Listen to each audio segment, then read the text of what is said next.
ayogera akawanga obuwanga nabwo bwefuula ekizibu lwaki bagamba mbu yali ayogera kasuko waffe si bantu mwe mwagala kusala kigambo kumacha bw'oba olyogezeeko eruweero mu Luweero triangle naye eruweero wennyini waliyo obuwanga mutuufu natunulire entaano emu katukiyite bwe tutyo erimu obuwanga nga 10 endala 5 mu ntaano emu togendako Luweero kati eruweero olutalo olwalanibwa NRA ne gavumenti ya Bote 1981 mpaka 86 kati obuwanga abantu abaafa babaziika wamu naye abasamize babubbyemu bonna abantu babutunda essente empitirivu enzibu kwegamba mbu obuwanga babwogeza abo abasamize ng'oli bwe yalyogere temusobola nafuna omuntu eyafa ne mumwogeza ebintu nti kibaita okukwata omuzibu naye nga n'akawanga kali awo naye abalala kwegamba kale abasinga biba bya kifere era bya kifere mu butuufu tebisobola kubanga byadali bagolagulira otyo omuntu kawanga nenga mwasuze mutya banaye tuyingira mu vibe tutandikirawo kubasabulirawo bannange muli mutya tuzze ab'Olugambo kakati oluyimba olwo tulutandise lwansonga nti Baby Day oyo ayimba akawanga okuva lye yafudde ebintu byavudde mu bikola kyo aba omuntu abeera awo nga mulowooza si w'amaanyi bwafa ebyo bintu bivaamu kati mu kuziika engeri gye yaziikiddwa mu mwavudde Ssenga Kulannama okuvuma Bajjo wabula Bajjo n'avuma Ssenga Kulannama naye bannange abantu abakulu abatuuse ku ekyo baali ba mikwano nabo boolaba nga balina ebibagatta bingi naye kati n'emmotoka mwe yafiira mu kabenje kati bwe wumula mirembe muganda wange kati bano ebiri ku nsi ssebo tukugamba gy'otali abakulu abo bamuziise mu mbeera y'ebyobuwangwa ekintu nze just ekyanyiiziza lwakuba ffe tetuyomba tetuvuma kuvula ddiini yaffe magati bakutte omusalaba guno gubeera ku kesi lwaki naawe okayita akasalaba katono toyinza kugamba nti akazikiti kubanga katono guba muzikiti ekyakatonda kyakatonda katonda munene katonda ali omnipotent buli omu ali n'ebirala ebiringa ebyo kakati Kulannama ng'agamba Bajjo byagedde naye ate nze saalabye bwe binyiiza nnyo kuba nalabye ayogera anyway obala kuba siri musamize naye kasooke tulabe Bajjo byayogedde olabe Kulannama bwe yayombye bye bya Bajjo byazzeemu Kulannama tebyetaaga na kwogera byo bambi naye abasajja ensi ekyuse kubanga abasajja be basinga okukola olugambo ensi ekyuse nti abasajja be basinga okuyomba kati kyokka abakazi be bayombanga nga be bakola olugambo naye ensi eno wabula kiri bagamba ekyolugambo nze nayonoona abantu bonna balabirako nze abasajja basobola okukola olugambo katulabe Bajjo ebyeggulo ebinkwata ku mutima bira ku mutima gwange sigenda kuziika Baby Day kubanga abantu abasinga bagenda kujja wano bakayinira obuzindaalo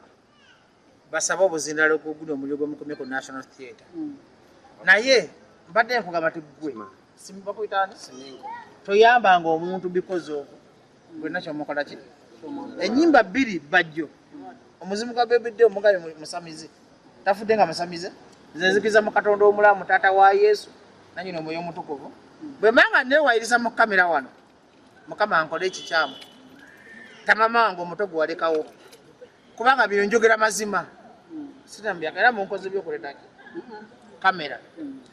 nti bannayuganda mulekerangaawo okuyamba omuntu olw'okuba nti alina erinnya oba mulimwogerako ng'afudde Bajjo oyo mu muntagingi mukulu Bajjo tukoyo tuvumirira kulengedde ku lugambo lwa Seguya nga wenna olinga oluleka wenna otagala olinga esweta enkadde oli sitagana nti wota ng'ebidiba ng'amazzi g'ekidiba oli mu kumanyiira abasawo Abaganda gy'oddukira Bajjo weerabidde lwaki abantu mwesiruwaza kunoonya TikTok kunoonya ba followers onoonya ki oyagala nkwabira Bajjo oyagala nkwabira Bajjo bwe wajja ng'ekivulu kikulemeredde bwe wajja ng'ekivulu kikulemeredde sente ze nakuwa zaali zaaki mbadde nazijja mu nsawo z'abasamize Lwaki oyagala otumanyira n'otumererako amanyi? Bajjo bye wanyumiza. Bakadde bo gye baava eri e Bujumbura. Ne bajja bakuzaalirako. Njagala kubuuza ssebo. Ewamu e Bujumbura teriyo kalica. Abayindi be musiiba mugulumiza wano. Nga musindika amanyi omudda ku street. Bannanga abasajja balina kalica. Ne President Museveni yatongoza enzikiriza yaabwe. Enzikiriza eyo si ya kalica. Mukulu Bajjo, nze siyombangako mu ggwanga wano. Naye tutandike bato. Nkumanyi ogenda kugula ba tiktokers banvume bakole ki? Nze ngenda kwevumira nzekka. Ajje tugenda kugulawo bata ate netaga ne sente zange. Luli nali nkyaziina nga nnyingi nnyo kati sikyaziina nakubeera nazo kati kankubanje. Kankubanje. Oba luli nayina kawumbi kati nina mitwalo 10. Kati I want my money back. Mukulu Bajjo. I want my money back. Ebyo byogenda omanyira abayimbi. Byogenda omanyira abayimbi simanyi ne mwetomera ne mukola ki? Nze olugulidde ku pata. Okugenda nga muwunjeera. Oli awo otagala olinga sweta nkadde. Sitagana nti wota nga amaziga ebidiba. Sitagana nti wota. Naye bajjako mnyewo sente obayogera ekituufu sente nze walya zaavaawa. Nedda kati bino ebintu byandiba binsobedde ng'omuntu byayogera mu busungu. One, nze kyennemye okutegeera kale obala kuba nange nasangiddwa nanyiize olw'okutuvumira eddiini yaffe mu kuziika Bukedde. Naye senga kula namalabika alina by'alimba. Bajjo we Bajjo mukono. Si we Burundi nga bwagambye. Ne kitaawe nze Bajjo namukolako story wano. Nannyonnyola bulungi jjajjaawe kale wadde nga ayogera sipiidi emu oyinza obutakwatagana. Era Bajjo yayogera nawe weebuuza ate atuusa atya wa. Naye yannyonnyola obuzaale bwe weeri. Ekyokubiri. Oba gwe yalimba. Bajjo yalimba nsi nze siyannimba bw'aba yalimba nsi yonna. Nga Bajjo agamba tamanyi senga kula nama bulijjo amulaba bulabi. Kubiri byayogedde ebitayisika mu kamwa kuba ate yamuzzeemu nnyo nga bwe nange nti abasajja b'ennaku zino bw'aba muvumi avuma okusinga abakazi b'omuzigo bonna bw'abanga mukozi wa Lugambo asinga ekyalo kyonna tugamba abasajja bafuuse ekizibu. So Bajjo yavumye kati nga byo ogamba bwabi kambireke ng'ennyama ensava tolina njere gy'olyamu. Si byebyo byebyera. Naye senga yagambye ate owe bw'olaba nti kati olutalo lutandise Bajjo kamuvume nga ye bonna ndaba bavumi bajja kwetwala nti kamuvume Bajjo kavume nga ye senga aloga nga amuloga kinene ekyo. Naye nze omanyi kati olwatulaagala eddogo teririiyo bannange gye lirina okukola likola naye manya bw'obigendamu oba ofudde ate oyinza okugendayo ologa omuntu kati naye ne bikuddira bigamba serezamu wano okakkana bitutte ate tebiggwa kubanga ne bya Bukedde bye twakulaze eggulu ebyamusse birimu layini ezo bisooka kusaba buntu butonotono kakkana bisaba binene. Ate naye yabyogera nti eddogo kiriberedde ekizibu obigendamu bikugamba twagalayo ku mata muwayo ku mata kati twagalayo ku kale nga kakoko kaleeta nga birinyisa embuzi endiga ente bwe biva ku nte tebidda ku njovu bidda ku bulamu kati awo bwe buzibu era tukigezaako okulinnyako mu ddogo byebyo katumulemu tukomera. Alright. Sekuyewe tugende mu bulanguzi jjukidde nti waŋŋambye nti olina story empya gye wafunye ku Fikfa Maker ku Kivuuti. Kakati nasobeddwamu. Kyekyakusinga. Oba kiki? Manyi abayimbi bagenda ne bawanuka era ennaku zino. Nayogera ebintu nga tomanyi gyabiwakankudde. Kati nga bw'olaba Gravity yawanuka eri n'atandika kwogera ebintu muba mukyali awo Juliana nayawanuka eri n'atandika kwogera ebitakwatagana. Abaana tebasaaga sirikanga naye abantu bano oba baba babadde ki oba abeereyo ng'asirise mu kye noze ekintu ekimugamba naye lwaki kati munnange Fiki yawanuse eri naye teyayogedde bya layini eri yayogedde ebintu bye n'asooka ekivulu kyansala nange wabula neŋŋamba naye bannange yena yawanuse eri kiro kino ayogedde kiro kino wabula nensirika sekulimba Aina abamubanja batayagala kusasula oyo. Nange saatigidde. Kubanga ekivulu kyali ku muzuuli. Nnyo. Kuli kati ovo. Yajjula ne tukkiriza okkiriza bagende bagiripeyeringe. Kubanga kyajjula ne kifuuwa. Ekyo yali yakijjawo ogwasooka. Ate yennyini yagamba bukusooka kulika teveni badde entono kunze era netukikiza kati kyofubutuko gayindi ekivulu kyagaana nemmwe tusiimeko awo ne tusirika okoma okusiima ne mukama akwongera wate tunagamba ki teyakomyawo mpozi ekirungi kyeyayogedde kwetondera ekyo kyekivulu kyetwogerako namungi w'omuntu n'abatulaba benyini baga ffenna twaggwayo kati gwoba otugamba ki tolina kyatugamba yewayi buli omu everyone is entitled to their opinions obaleka kyayogedde ekirungi kwetondera abayimbi bebagana okuyingira okuyimba byombi waliwo bebagana oyingira ne bebagana okuyimba ng'obudde bugenze ne yeetondera ne grenade kuba kye baamukwatira naye biniganta akyali musibe ekyo nakyo mukijjukire Abu Dhabi kati omukulu katulimbe ekivulu ekyamusala tetugambe ki kagambye ddala katulimbe n'ekigendererwa ate ekinnuma ekigendererwa mu mutima gwe aba akima bintu bizibu simako Yo wagwan Ogambo blood Nina isirisha mwana Ibulungi Yeah man Soko buzeka bakula ku Bukedde Yo Bukedde TV wagwan this one and I'm fake for make a fresh boy muri mutia Bakola ekivulu erugogo abantu ne bajja mu bungi ne bakuwagira atenga kasente wateka waggulu abantu ne bakuwagira omukono gwe bakulako gwogera koti mwana era kankosa omukisa gunene okwebaza abawagizi bange bonna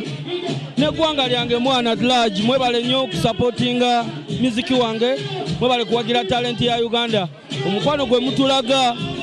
gwe gutufudde kye tuli era temujjanga okwo tugwongereyo omuzannyo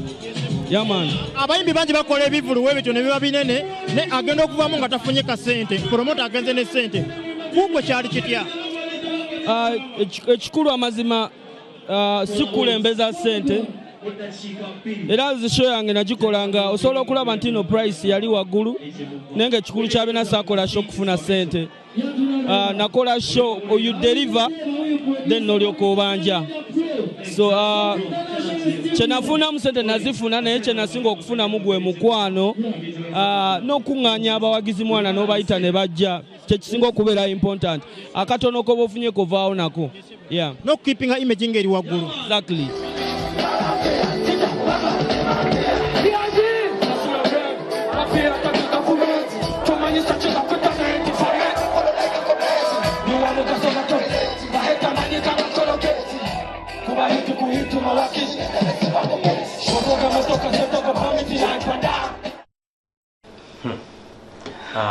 Oli mubi abantu nabo basaba kyerabiddeko Dennis tugattirewo omukulu oyo ebulagiwa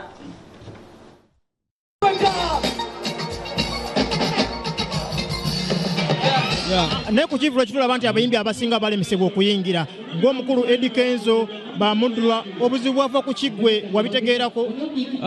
nabitegeerako oluvannyuma nga sheewedde naye njagala nkosa omukisa gunene era okwetondera abayimbi bannanga bataasobola kuyingira mu show by then sayina control ng'omuyimbi cause nayina okubalaga ogwo bwali buvunaanyizibwa bwa promota naye kaneetonde eri abayimbi ku lwange ne ku lwa promota tekiriddamu kubeerawo n'omuyimbi mukwano gwo gurunedi mukumukata omutwala ku polisi bamusanga ku kivulu kyo nga va kuyimbirako era nakyo nakiraba nkeera tekyankola bulungi kubanga singa osanga bamukwatira ewalala naye era nakyo nali sikiinaako control so after namukubirako nemuwuliza nandaga nti ali fine era sakiwagira kale mbufunze teyakunyigira oba nalowooza nti walimu mu mukono mu bantu abamukwata ate kati nga nze mukwatira kitalina kye yali nkoze yali azze kunsupportinga sisobola kintu bwe kityo so nali sikimanyiiko twagenda okujja ku kivulu ekyo batusiga nti obona otulaga omukyala naye walemererwa obuzibu buli ku ki omukyala nkyamunoonya naye we naamufuna era nja kubategeeza ku Bukedde wano ndowooza bagamba nti gwakyasinza okwagala abakyala wobasuula oyagala ono n'omusuula oyagala ono n'obusuula ebisanyizo baba tebabiina ebituufu abakyala mbaagala ate sibasuula ate nga otambulira mu bayimbi banno okubuuziza bakyala era n'abayimbi nabo bakyala ya eyagala n'omusuula ate Lydia Jazimini n'omusuula ate Shira Gashumba n'omusuula ate ani n'omusuula wali wosoose okumbuuza nkugambye nti omukazi munoonya naaba mufunye njakola ki nja kumwanjula atisagala owayirize bantu waliwo emikwano ne ba girlfriends neki saba mu mikwano gyange but still era nabo babeera bakazi geza omwana obuwali yali ku stage nga yetala ategedde wagwa nti bakweganye lwatu naye manyi okwegaana bwe kuluma mulaavu okola ki teri kirumanga kwegaana muntu gw'oyagala oba kala akwagala nga gyewo nayoza engoye n'ongoza emirimu gyonna teri kirumanga okukukyawa gwe batakyawangako gwe beeraawo kale nga tobimanyi tobidiscussingangako n'okukwana omuntu n'akugaana ebyo nakyo kiruma kiruma bwe kityo mbali manyi obivaawo vinogamba kale wabaganye kyova olaba otunuulira omuntu botoga nti nga kinsuseeko naye nokati kati ate okuŋŋaana neweepimapimamu nga joanitaka olya bwe yayimba ng'essente z'olina ng'omukwano gw'alina sigwa ssente zo nosalawo nti obireke naddala nga tuli mu mwezi guno ogwalaava kakati mu kiro kino era bugenza okukya ndoza ssaawa nga 9 omwana Spice wasinkanidde abayimbi omuli papa Mr. Semakula akutumidde nnyo ddala oyo nno mutabani wange kakati n'abalala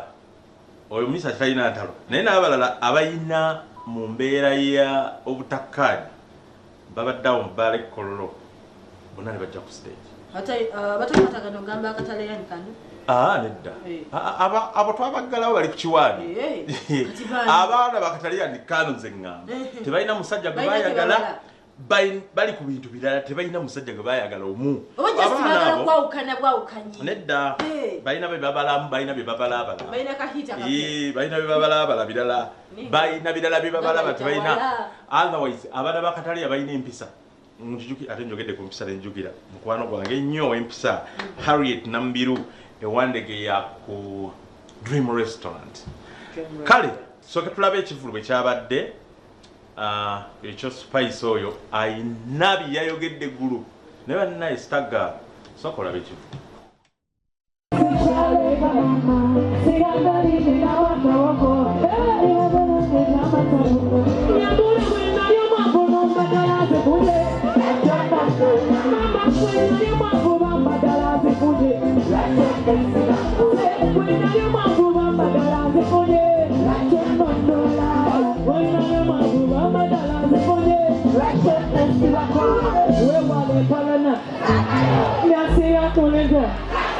Spicy wakulega,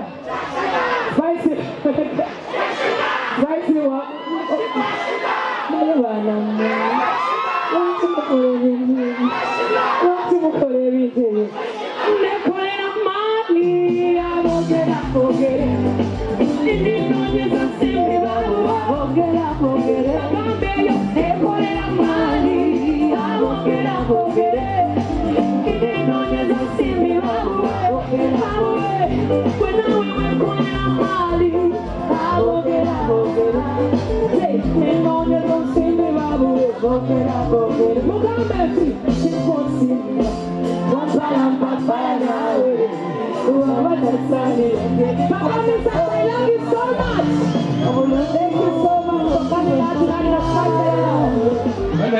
Kuwagira abayimbi bannayuganda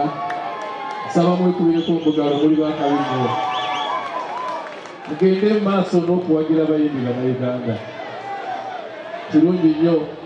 emabega awo naliko Kenya ningirako TZ abasajja abantwala mmotoka bakuba nnyimba zaabwe bokka gwebagamba ku bannayuganda tebabategeera naye ate ffe Uganda ng'ate tuwuliriza nnyo ebyabwe bannayuganda nsaba nammwe mufune ekintu ekyo mugire nga muwuliriza nnyo bannayuganda okusinga si bwe kiri mwekubireko omugalo muli bakabinga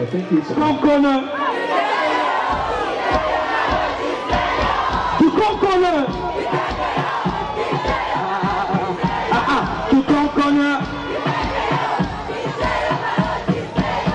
you're ready, girl, you know I'm ready.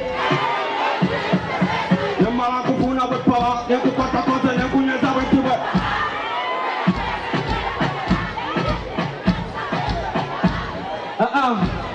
Rolla, rolla, rolla, I said,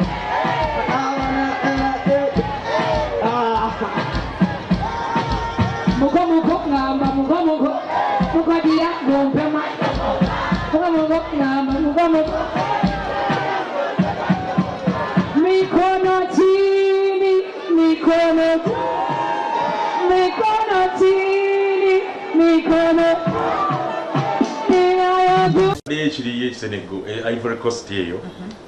akansesezze nnyera ne ngakankogere sikirabira ebintu bya TV bizibu omusajja yagenze ku mupiira bulungi nnyo kati naafunayo ekkubo kati kumbe ebintu babiraga ku TV ekyabadde waka era nsobola okukitegeera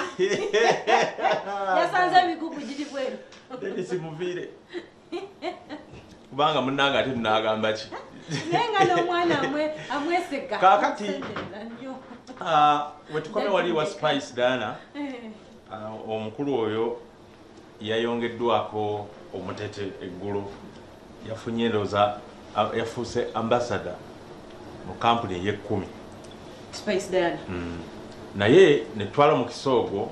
abuulirire ku banne bwakikola ate mpozi nebyafunyemu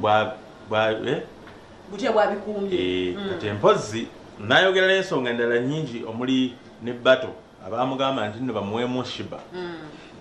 alina bwe yakizeemu saagala kiddamu naye bannange Dr. Lawrence Muganga eyo bakati ebeera etya kubanga buli omu balina buli omu balina bye bamwogerera nti kuba nababiri ono buli omu balina bye bamwogerera kati bwe battunga bayinza okusiba amaliri kati ebyabatola music teri kusiba maliri kati ate ogabala otya tebisula ate tetuyinza bikkiriza naye gwe tekisoboka kale katubuli Spice Dana. Wanji. Thank you so much. Oli otye ngonyi. Mulungi banenkola ki? Kama mulungi bafani bange banjagadde zidiru nga bobiraba. Ate nawo ndi maaso. Onyumye. Bwajja music industry okuba nti nno oyimba ebirooto webiti n'endorsement bweziti wazirowoozaako oba wajja buzi munange kya endorsements naddala nga industry yaffe bwebaddenga kampani zaali mabega kawo tezitrustinga nnyo bayimbi na brandi zaabwe naye ndowooza ebintu bize bikyukakyukamu nebaza mukama saalowooza nti tunaatuukira ddala eno like you know ng'otuula no kampani nebeera eyo negamba nti omuyimbi oyo ate nga eyimiridde they are willing to spend on you otambule ne brandi yaabwe so ate male kujja kugamba byenkoledde abe busaabala nze male nzije bikugambe ebiba byange wakati wange n'abantu bemba bikoledde toyagala nnyo kubikolera mu kamera byenjagadde okukolera mu kamera era mbayita kati temuzze ebirala mpansazeewo byesigaliza nganze okuba nti nno obaako kyogatta ku bantu bebusaabala Spice Dana gwe tewali kyekingeri gye kigattako ku ggwe ng'omuyimbi abantu bategere nti ne Spice yaleeseeyo ko obusawo bwa seminti bubiri omwana anemeddeko mukwano saagala nnyo kwetaba mu bintu bitali bya ekiri Senegal Ivory Coast eyo akansesezze nnyera ne ngakankogere sikirabira ebintu bya TV bizibu omusajja yagenze ku mupiira bulungi nnyo kati naafunayo ekkubo kati kumbe ebintu babiraga ku TV ekyabadde waka era nsobola okukitegeera yasanze emigugu giri bweru simuviire kubanga munnanga ate tunagamba ki nenga n'omwana amweseka kakati wetukome wali wa Spice Dana omukulu oyo yayongeddwako omutete eggulu yafunye endowooza yafuuse ambassador mu kampuni ey'ekkumi Spice Dana naye netwala mu kisoogo abuulire ku banne bwakikola ate mpozi ne byafunyemu butya bwabikuumye kati empozi n'ayogera n'ensonga endala nnyingi omuli ne bato abaamugamba nti nno bamuweemu shiba alina bwe yakizeemu saagala kiddamu naye bannange Dr. Lawrence Muganga eyo bakati ebeera etya kubanga buli omu balina bye bamwogerera nti kuba nababiri ono buli omu balina bye bamwogerera kati bwe battunga bayinza okusiba amaliri kati ebyabato music teri kusiba amaliri kati ate ogabala otya tebisula ate tetuyinza bikkiriza naye gwe tekisoboka kale katubuli Wanji, thank you so much. Mulungi banenkola eki kama mulungi bafani bange banjagadde ziddiru nga bw'obiraba ate naawe ndi maaso onyumye bwe wajja mu music industry okuba nti nno oyimba ebirooto weebiti ne endorsement bweziti wazirowoozaako oba wajja buzi munange ekya endorsements naddala nga industry yaffe bwebaddenga kampani zaali mabegakaawo tezitrustinga nnyo bayimbi na brandi zaabwe naye ndowooza ebintu bize bikyukakyukamu nebaza mukama saalowooza nti tunaatuukira ddala eno like ng'otuula no kampani nebeera eyo negamba nti omuyimbi oyo ate nga eyimiridde they're willing to spend on you otambule ne brandi yaabwe so ate male kujja kugamba byenkoledde abebusaabala nze male nzije bikugambe ebiba byange wakati wange n'abantu bemba mbikoledde toyagala nnyo kubikolera mu kamera byenjagadde okukolera mu kamera era mbayita kati temuzze ebirala mpansazeewo byesigaliza nganze okuba nti nno obaako kyogatta ku bantu bebusaabala Spice Dana gwe tewali kyekingeri gye kigattako kuggwe ng'omuyimbi ng'abantu bategere nti ne Spice yaleeseeyo ko obusawo bwa seminti bubiri omwana anemeddeko mukwano saagala nnyo kwetaba mu bintu bitali byange ebyange byenkola nganze I call you, I let my people know, I let my fans know. So ebitankwatako byesibadde involved saagala nnyo byeyingizaamu kubanga congratulations Spice Diana the star girl oyo amanyi yokoma okukola obulungi ne mukama akusasula bulungi oli basudde yagenda nayimba ekintu nga kituufu okusoma kuyamba luzungu oba okubala naye ebisigadde ozaalwa nabyo ng'omuntu ekyo kituufu kati okusoma tekuyamba ebyo byokka kukuyamba enkolagana n'abantu general understanding n'ebirala Spice Diana byakola ndowooza education eno mukyalo oyo yasoma mpaka Makerere University n'atikirwa juzi mu Bachelor of Industrial Art bya design mu lunaku lwaffe olwanga 17 enteekateeka yakwongera okukomerera ennyondo okukaatiriza nti nno genda kusoma ezi 17 tewali kintu na kimu kigenda kubeera nga kikyuka mujje nga bukyali sina birala engalo zambika mukola eddagala eryaffe ery'obutonde eritaliimu wadde akakemiko konna tukola eddagala ery'obutonde nga liva mu miti nakabala n'ebikoola saako n'emirandira kale nno mu mbeera eyo twegasibwamu ne suuna beno okulaba nga ate tuwagira ekivulu ekyensasaggeyo endongo okusimba akagere nga biva organic kola olunaku tugenda kubeera nga abantu tugenda kubeera n'abasawo baffe tujja kubaga tugenda kugenza straight wa Musa Semwanga ali n'omuyimbi gwe bayita Alexander Bagonza kati oyinza okwewuunya era singa wadde toyogedde erinnya eryo nemba nti sobola okubuuza omuntu nti Alexander Bagonza yaani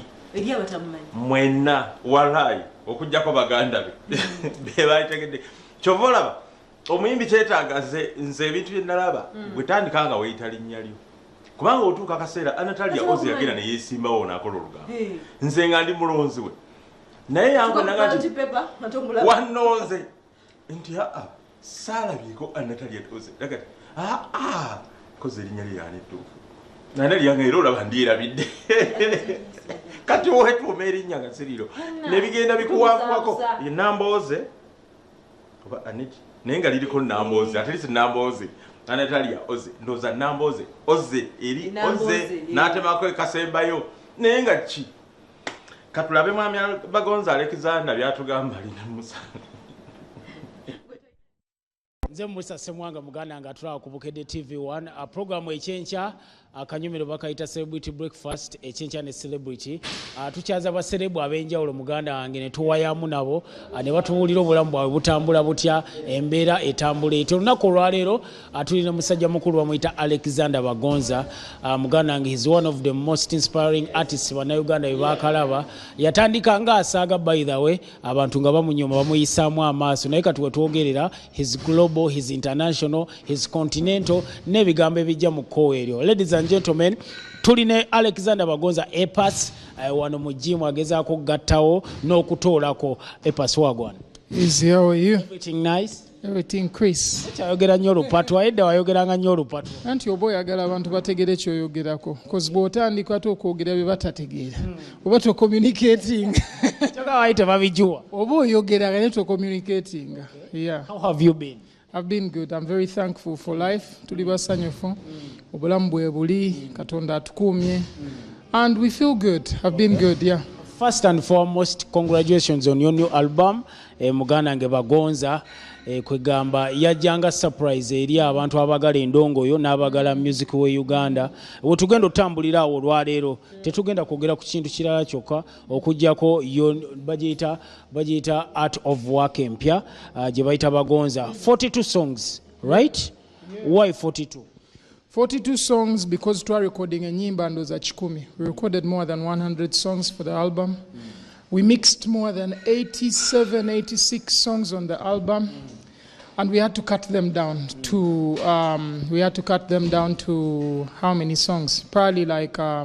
42. But even getting to 42 challenges, we had to go slow, remove this one, and so many songs in Alinjagala, but I wouldn't have them on the album. Okay. Tutandike ne album artwork. Ani yamukola wachi wachuzinzo yo album artwork ngojemu esati ndaba 6 pack.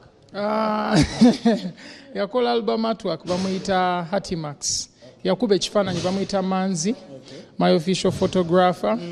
Then Hatimax n'akwata ekyo ekintu n'akikuba bulungi nnyo n'akiwa aesthetic ya Greek like models eze balina ezo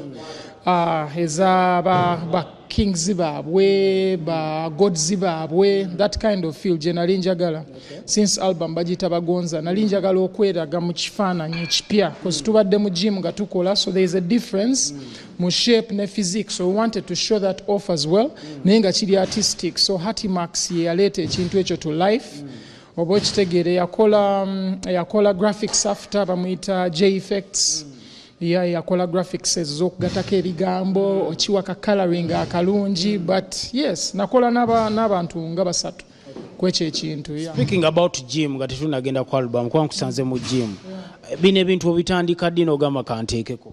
After lockdown nakirowoozaako nga njala kyusa mu lifestyle first of all nali neebaka leeti ngera bw'omanya ebintu by'okuyimba abayimbi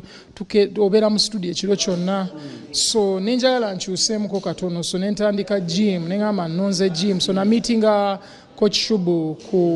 waliwo edduuka lyali litunda supplements n'engoye za gym nali ngenze kulaba Ray Perfumes kukima perfume yali ampayo perfume ya birthday yange kati yali ampa birthday gift ya perfume kati nga ngenze gikima kati wenagenda gikima edduuka lyali liranye Shubu mwe yali kati nga nyingira mu dduuka nga nsanga Shubu nga ngamba nga kanyamebere liliye amulaze naye simumanyi so anyway kati nga nsanga Shubu omwo yali mmere ye ne mugamba kimanyi ngenda tandika working out cause nali njogera generally nze nali simanyi ti coach kati ngamba me coach nsobola okutraininga namugamba okay nga njala ntandika omwaka ogujja gutandise so twatandika 1st Feb I think our lockdown gawedde yali 2021 around 2022 I think so kati nga tutandika nga tupika ne Shubu tukuba simusobola sajja kwepika naye najja kukola naye omanya abantu abasinga ayingira ekintu yagala asinga abalala nze kabe music siina gwe nsinga because buli omu alina ekintu ekiri unique oba okitegeera so kyemanjagala kwe improvinga ng'omuntu neyambuseemuko katono okusinziira ku wembadde mbeere nga nkula mpola. Yes, exactly. And I'm not even competing. I'm improving myself. Yeah, chengezaako kukola okusinga. Okay, your love for art. Ennyumba yo anafuna omukisa n'enjijjamuko. Ekitanda kyo kya wood. Olina artwork ow'enjawulo. Emmeeza zo ebintu ebiri mu nnyumba yo tebitegeerekeka. Biri artistic because njagala nnyo siri fan wa bintu birabika nga hotel nga buli kimu omuntu omulala solobeera nakyo njagala nnyo ebintu by'enjawulo kebe kukola artwork ke kube kukola nnyimba sigezaako nnyo kuyimba nga bantu balala ngezaako nnyo bayigirako but ate okulonda ebintu ebiri unique mu bye bakola neneegattako ng'omuntu so for me even where I live like manjagala ekifo kifiiringa nga bwe nkyagala singa omuntu omulala bwe yandiyagadde okiraba but nganze bwe nkiraba ng'omuntu because nange ndi artistic njagala nnyo ebisenge nga bya black cause nze black believing anti black absorbinga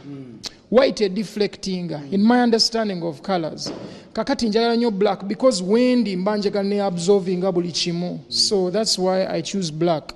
And for me, that's usually the thing. It's like nina choices zange naye nga zirina kwe zisinziira okolebwa so si just mbu kiri random mbu mmala gaagala bintu kebe carpet kat for example nafuna carpet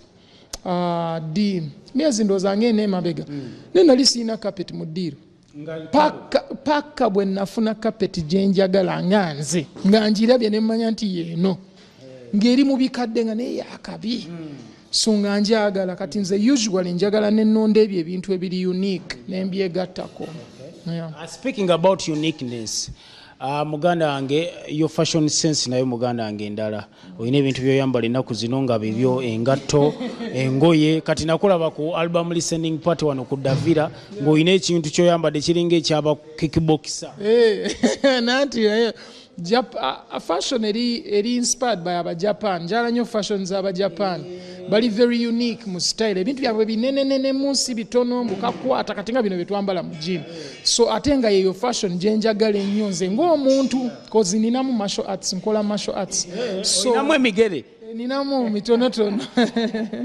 ninamu mitonotono I used to do martial arts for a very long time but I stopped kakati ndi mu bya gym at least nina idea singa mba njala kwetaasa naye okusinga eyo fashion gye njagala so nina mukwano gwange bamuyita Alekul we London ne Hakim ali wano muganda wa Alekul so bankolera designs ezo ffe tunoonya mu ngoye enkadde ne tuzitweakinga ne tuzikolamu fashion empya oba tufuna material ne tumutweakinga ne tumukolamu fashion ezakabi so usually wetu bwe tukola ekintu kyaffe ekya fashion just okukyusaamuko katono vibe ebeere nga ndalamuko so that's usually the way I look at fashion. Lately, I'm looking at fashion differently. Mulaba mu ngeri ya martial arts eyo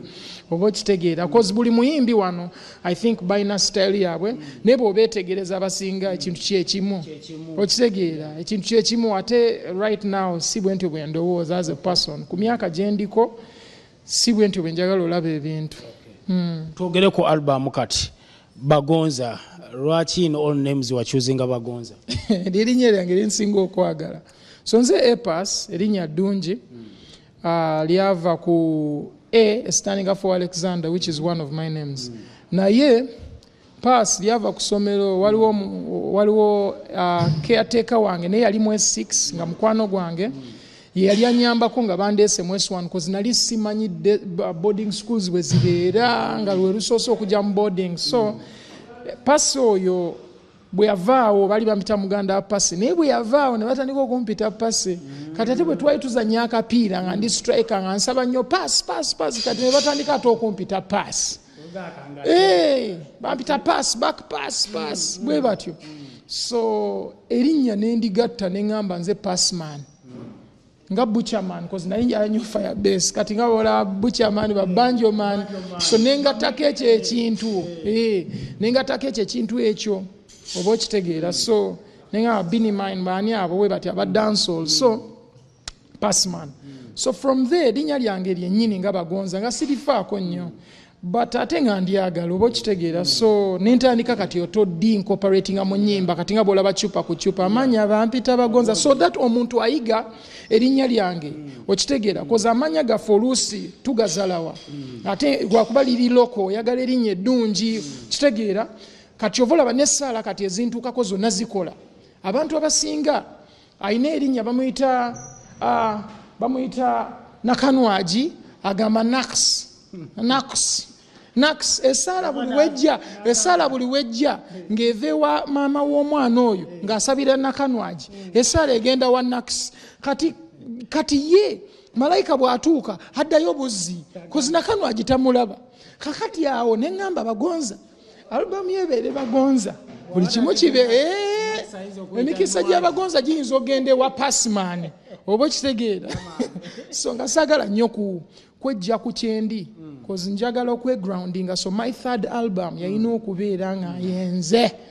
sisobola kwerimba sisobola kwekolako fojare ate ndi muntu ayagala so that's why Bagonza the loved one or love something like that so I chose Bagonza nga njagala erinnya lyange lye libeera album. Banga ki eryakutwalidde coming up with this album 42 tracks agambye olina ze watoddeko ndaba ng'emyaka giringa 5 emyaka gisukka mu 5 kozi waliwo ennyimba ezimu eziva mu 2016 nga tezasobola genda ku album ya Nva Kampala tezasobola genda ku album ya African yayo tezasobola fulumanga single olwa time kozi abantu wano mu Uganda nabapimamu abantu abasinga music ono balwamutegeera bamanyira nnyo music w'ekidongodongo kati engeri gye bawuza music w'ekidongodongo yayisa omukka music alinga biscuit ayiseemu empewo music alinga popcorn yayiseemu empewo weesanganga bw'abawuliza music oyo bali conditioned bw'omuleetera oluyimba nga lulungi nnyo nga lulina lyrics nnungi nyaba tabitegeera because understanding ye perception ye eya music gye bamubuildinzeemu ya music ono walayisi kati bw'oleeta oluyimba nga lwa bbeeyi kiyinza omukaluubiriza koza batalutegeera ate kino si kyakuvuma kino kyakubeera kyakuyiga. Njagala nkubuuze which is your favorite track on the album and what is the story behind it? Tekisoboka. Omanyi olwo n'ennyimba ezitali ku album eyo nga zandibadde favorite zange nyimba nyingi zenjagala naye oluyimba Bagonza ndwagala nnyo I think it's the first video I'm shooting tulugenda dukola ne pest but oluyimba olwo lutegeeza kinene nnyo gyendi because oluyimba bayita Bagonza and it says the journey of 1,000 miles olugendo lwa mile 10,000 lutandika ne step emu.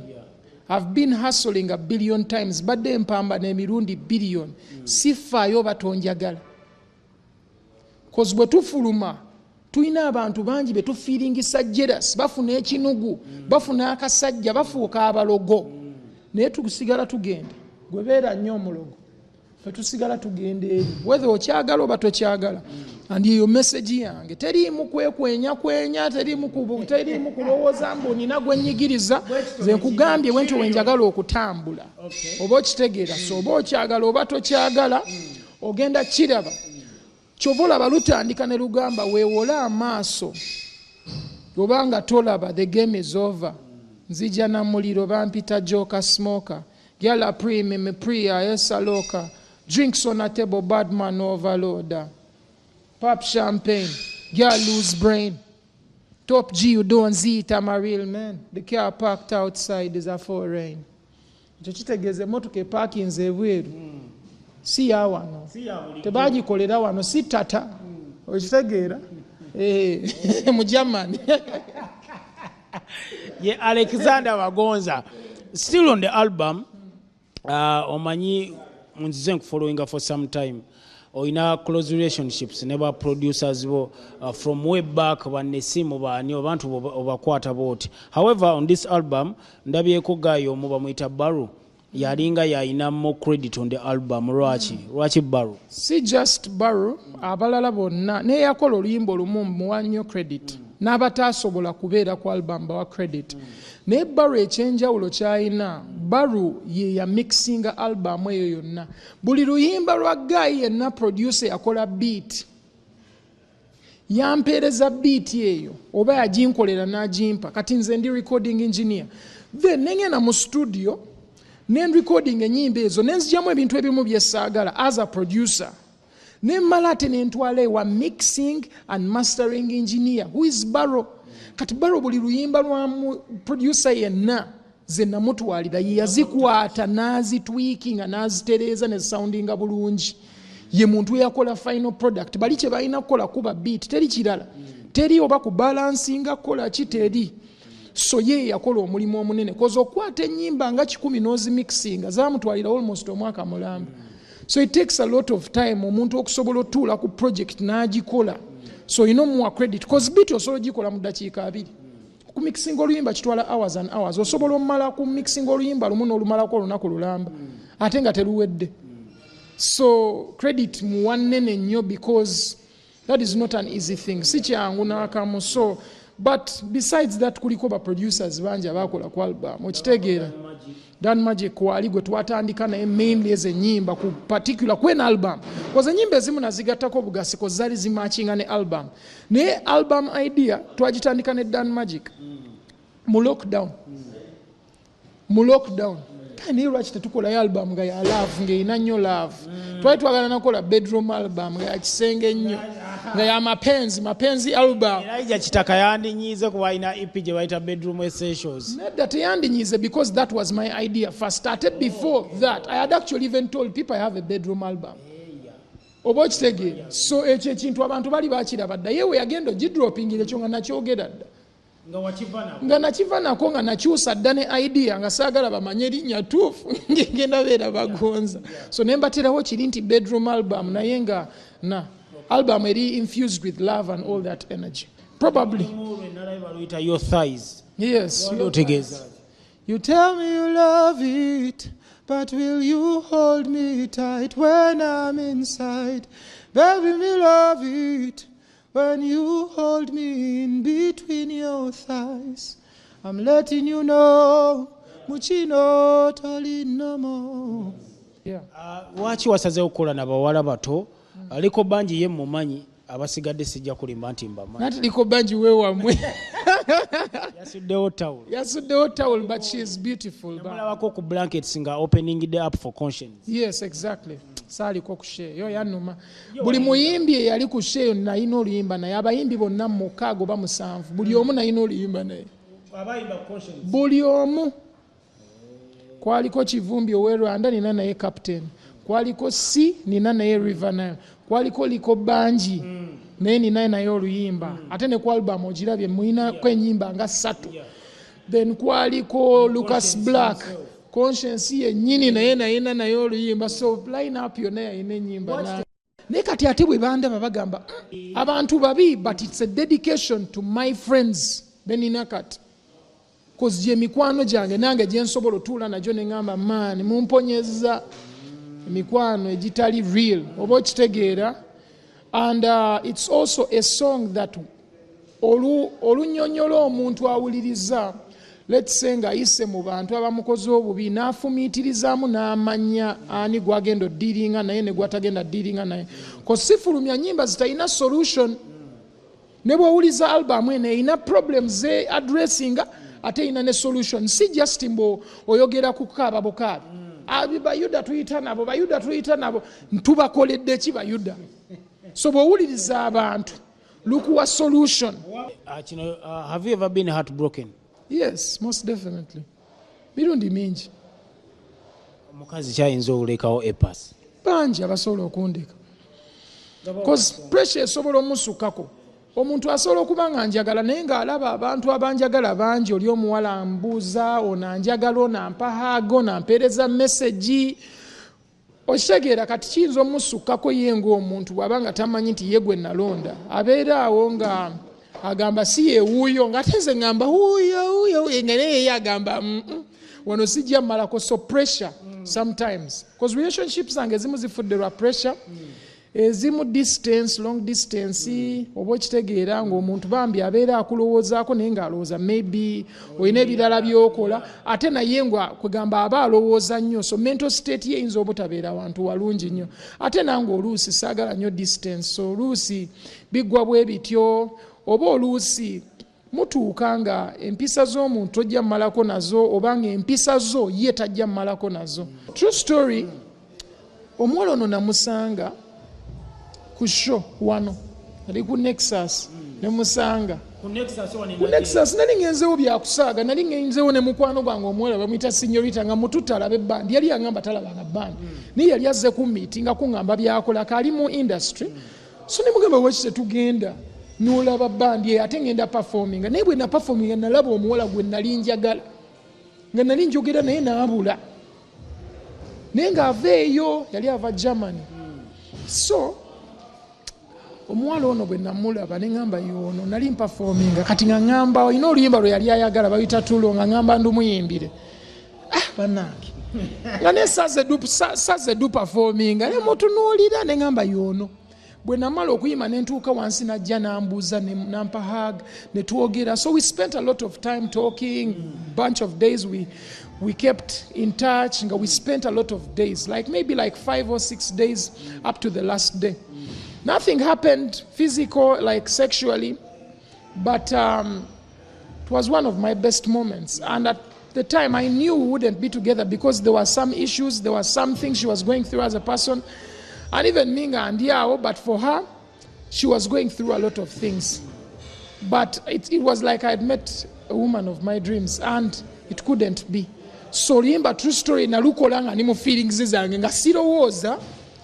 ku buzibu buliwo nti tijja malako ne bwembanga feelings zange gye ziri nene malaga lukola mu time yo nga nina pain so luyimba lwe nina mu album eyo or addressing a moment in my life that is actually real that I can look at and say yes that was true I was going through feelings and I said what I said it's not that I had to say it but it was meant to be said because sometimes sogera nyo feelings zange nzibotolinga so nayogera ku kyempulira. Tumaliriza tetugenda kusukakao epas wabula your last message eri abawagizi bo abakulaba Uganda n'ensi yonna about your new album. Stream the album mugende mugiwulirize mugende ku Audiomack mugende ku Boomplay mugende ku iTunes mugende ku Spotify